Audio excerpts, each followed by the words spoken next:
இன்னைக்கு திராவிட முன்னேற்ற கழகத்தினுடைய ஆட்சி 4 ஆண்டுகள் முடிந்திருக்கிறது.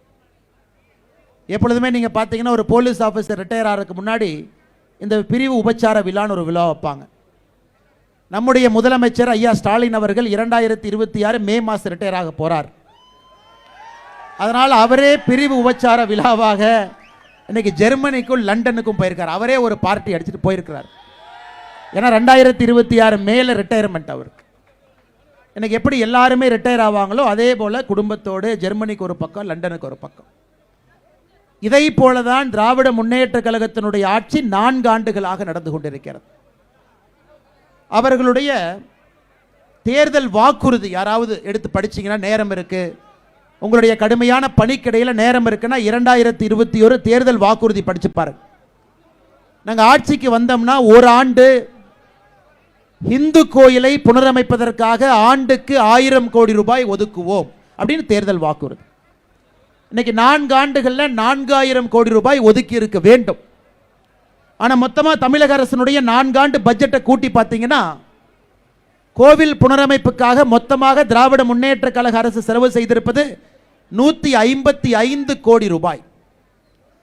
4 ஆண்டுகளில் 4000 கோடி ரூபாய் செலவு செய்திருக்க வேண்டும், 155 கோடி ரூபாய். இப்படி தாங்க அவங்க கணக்கு இருக்கும். இப்படி தான் அவங்க கணக்கே இருக்கும். கும்பாபிஷேகம் யாரோ நடத்துவாங்க, யாரோ கோயிலுக்கு வெள்ளை அடிப்பாங்க, பாலாலை யாரோ பண்ணுவாங்க, யாரோ ஐயரு சாமி வந்து யாரோ பூஜை பண்ணுவாங்க.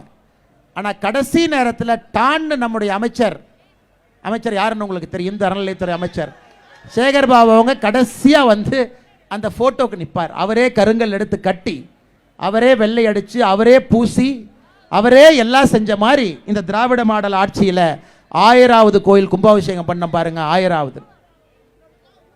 இதை யாரும் நம்ப போவது கிடையாது. அது இவங்க ஆட்சி இப்படி தாங்க இருக்கு. ஒரு சாட்சி, ஒரு சின்ன கிரும்பை எதையுமே கில்லாம கடைசியா வந்து போட்டோவுக்கு நிற்பது மட்டுமே திராவிட முன்னேற்ற கழக அரசினுடைய 4 ஆண்டு கால சாதனையாக பார்த்து கொண்டிருக்கின்றோம்.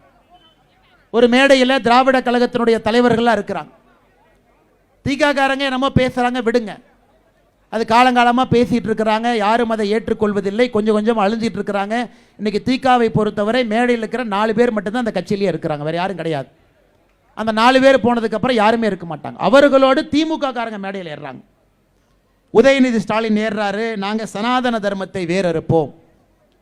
அது உச்சநீதிமன்றம் வரை வழக்காகுது. உச்சநீதிமன்றத்தில் சொல்றாங்க, இல்ல சனாதன தர்மம் வேறு, இந்து தர்மம் வேறு.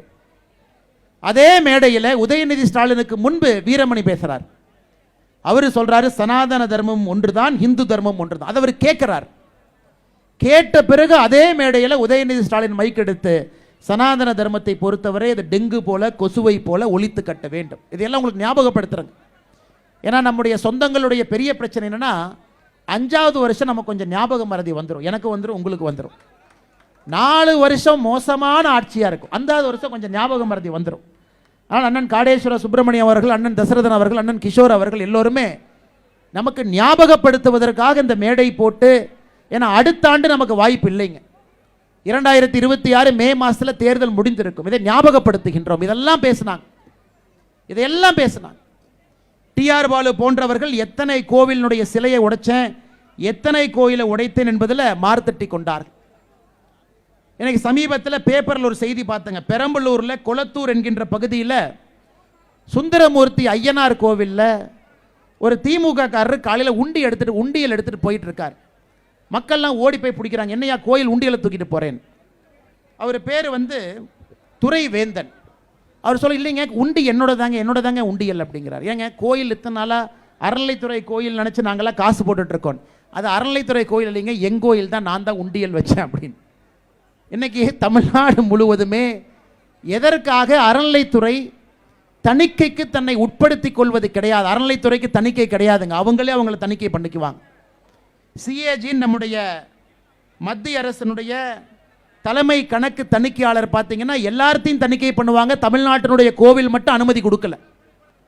ஒரே ஒரு உதாரணம், நம்முடைய பெரம்பலூர் மாவட்டத்தில் கொளத்தூரில் அந்த கோயிலுக்கு வெளியே வச்ச உண்டியலே தனிப்பட்ட முறையில் ஒரு திமுக காரங்க கோயிலுக்கு வெளியே உண்டியல் வச்சு வசூல் பண்ணி கொண்டிருக்கின்றார். இது ஒன்று மக்கள் பிடிச்சாங்கன்னு எத்தனை கோவிலில் நீங்கள் நானும் போய் காசு போடுறோம், அந்த உண்டியை யார் உடைக்கிறாங்க, யார் அதை எடுத்துச் சென்று கொண்டிருக்கின்றார்கள் என்பது நமக்கு தெரியாது.